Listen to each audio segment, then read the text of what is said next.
დღევანდელი მსვლელობა ჯერ არ დაწყებულა, აქციის მონაწილეები იკრიბებიან რუსთაველის გამზირზე და ამის შემდეგ მიიღებენ გადაწყვეტილებას უკვე რა მარშრუტით წავიდნენ დღეს და სად მოაწყონ მსვლელობა იმისთვის, რათა პროტესტის ხმა მიიტანონ ყველა იმ ადამიანამდე, რომელიც ამ დრომდე სახლშია, არ გამოდის რუსთაველზე და ამით შეეცდებიან აქციის მონაწილეები, რომ გარკვეულწილად ყველა მოქალაქეში გააღვიძონ ის პროტესტი, რომელიც 354 დღეა უკვე ქვეყანაშია.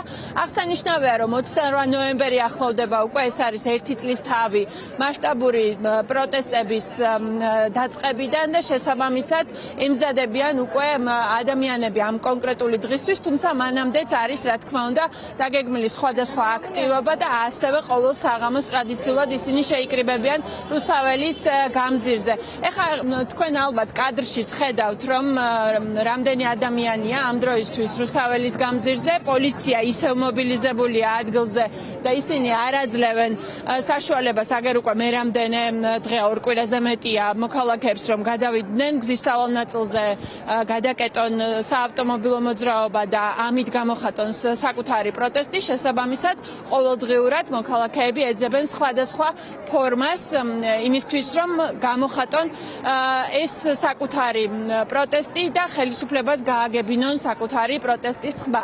შევეცადოთ გავესაუბროთ მოქალაქეებს. საღამომშვიდობის პირდაპირ ეთერში ვართ. 354 დღეა უკვე უწყვეტი პროტესტის და ისევ გამოდიხართ ქუჩაში.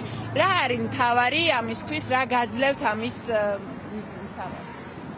მთავარი? მთავარი არის, არ უნდა გავჩერდეთ. მოძრაობა და მოძრაობა.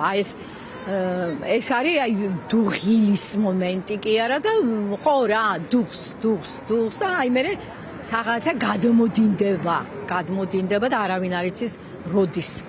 თქვენ რა მოლოდინი გაქვთ? აი ამ ხელისუფლების ქმედებებს ადევნებთ თვალს, რასაც აკეთებენ და ეს დაჭერები, მაგრამ ვერ მიაღწიეს მოქალაქეების დაშინება. ვერა, არა, ნამდვილად ვერა. ეგონათ ჩემი დაჭერით, თუნდაც ეგონათ შეაშინებენ ჩემი ასაკის ხალხს, მაგრამ არა, ისე მიკვირს, ძალიან მიკვირს, ისე მედგრად არიან. ახლა ჩემ უფრო მეტი ასაკისის ხალხი, აი ჩემზე მეტი ასაკის ხალხი, ისაა, აი მიკვირს რა, მოდიან და მოდიან. ისინი უფრო მეტი ხშირად მოდიან, რომ იტყვიან რა, ისე ასაკოვანი ხალხი და კარგია რომ არ ეშინიათ. და ომიშიში რო არა აქვს. აბა ომი გინდა, რომ იძახოდე. აფერი ომის არ იქნება. სერასუდეს არ მოხდება. დიდი მადლობა. ასეა, როგორც უკვე გითხარით, ჯერჯერობით მსვლელობა არ დაწყებულა, მომიტინგეები არიან რუსთაველის გამზირზე, პარლამენტის მიმდებარე ტერიტორიაზე და ტრადიციულად აქ მობილიზებულია პოლიცია, საპატრულო პოლიციის წარმომადგენლები არიან გზის სავალ ნაწილთან ახლოს და ასევე ორივე მხარეს, ორივე ქუჩაზე პარლამენტის მიმდებარედ. ნათია, ჩვენ დროების მსვლელობის დროს დაგიბრუნდებით, მას შემდეგ რაც ამოზრაუდება კვლავ აქცია მიიღეს იმ უკვე ახალ ტრადიციულ სახეს, რომელიც მას აქვს ბოლო 1 კვირის განმავლობაში.